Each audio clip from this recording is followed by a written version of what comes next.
What is up sa inyo mga ma'am sir? It's your boy Sir Troy at ngayong araw nandito tayo sa Rusi Motorcycles, Cabanatuan City, Nueva Ecija, dito sa kanilang bodega. So mapapansin nyo napakaraming motor sa likuran natin and dito sa harapan natin ngayon meron tayong isang scooter. Kung mapapansin nyo parang meron siyang kamuka and yes, tama po kayo nang iniisip. Pero itong motor na to ay mas budget meal compare sa main player natin. So ang kamuka nito ay si Honda Click 150. And dito naman kay Rusi, ito ay Rusi Breeze 150. So kung kayo ay naghahanap ng budget type na motorsiklo, pang service, pang long ride, pamasok sa trabaho araw-araw, baka ito ng si Rusi Breeze 150 ang para sa inyo. Okay, so simulan na natin ang video.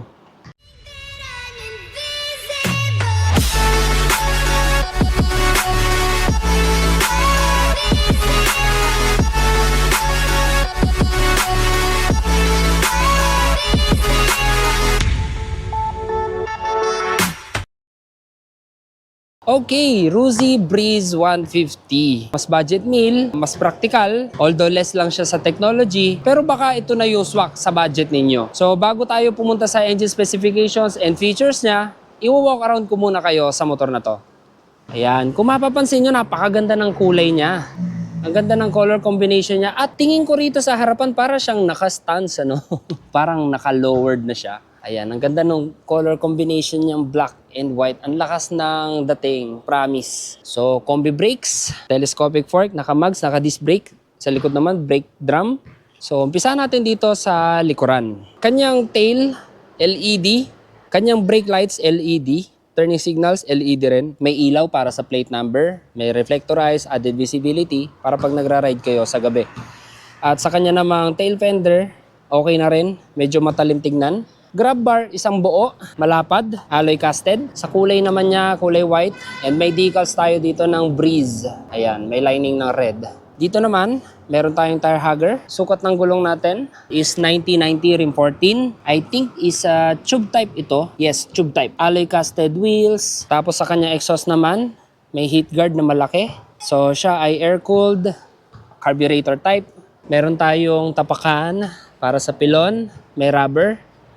Footboard natin, meron na siyang mga spike na design. So makapit na rin. And pwede pa siyang lagyan ng ito yung mga screw niya kung aalisin niyo yung kanyang footboard.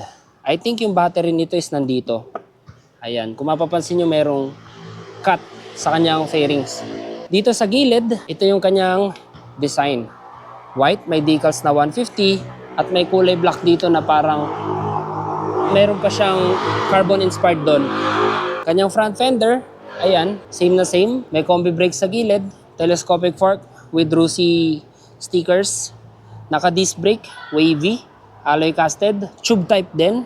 And then yung kanyang size is 80/90 rim 14. Sa harapan, ayan, same na same din. Parang Honda Click din. Matalim at masungit din yung kanyang mata. May decals na black and red, ayan mga stickers. And yung kanyang design dito na So sa handlebar, ayan, wala ring ilaw sa taas. Meron din siyang handbrake. Double piston yung kanyang disc brake sa harapan. With side stand, hindi ko lang alam kung may sensor ito. Pero I think wala siyang kill switch sensor. May center stand din siya. May kickstarter. Mas practical para pag nalobat ang inyong battery, pwede nyo pa rin siyang mapandar. Ito yung kanyang airbox. May nakalagay na RRA SC 150. Ayan yung tapakan. At sa suspension naman natin dito sa likod, monoshock lang siya.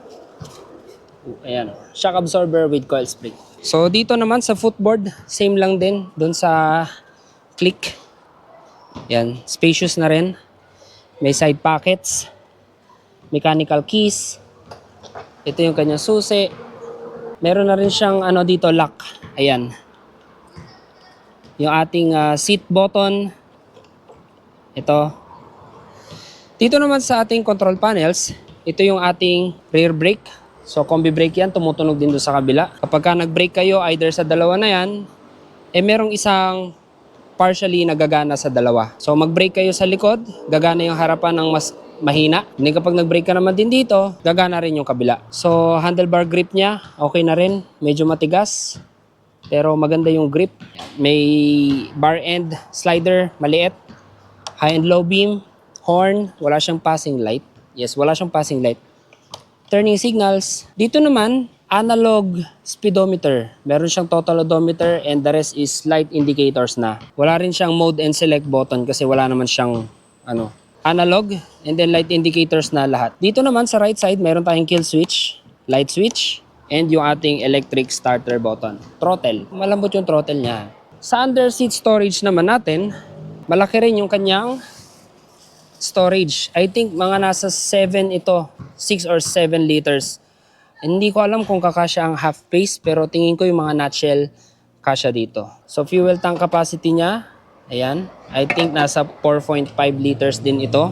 Like yung click. And ito yung kanyang upuan. Meron siyang lagayan ng tools dito pero wala siyang kasama, no? Okay, at para naman sa presyo ni Breeze 150, meron siyang cash price na 55,000, down payment na 3,000, at monthly installment na 2,575 for 3 years. At kung kayo naman ay mag-i-installment, ito yung kanilang mga requirements. 2 Xerox copy of valid ID, barangay clearance for motorcycle loan purpose, email address, Gmail address.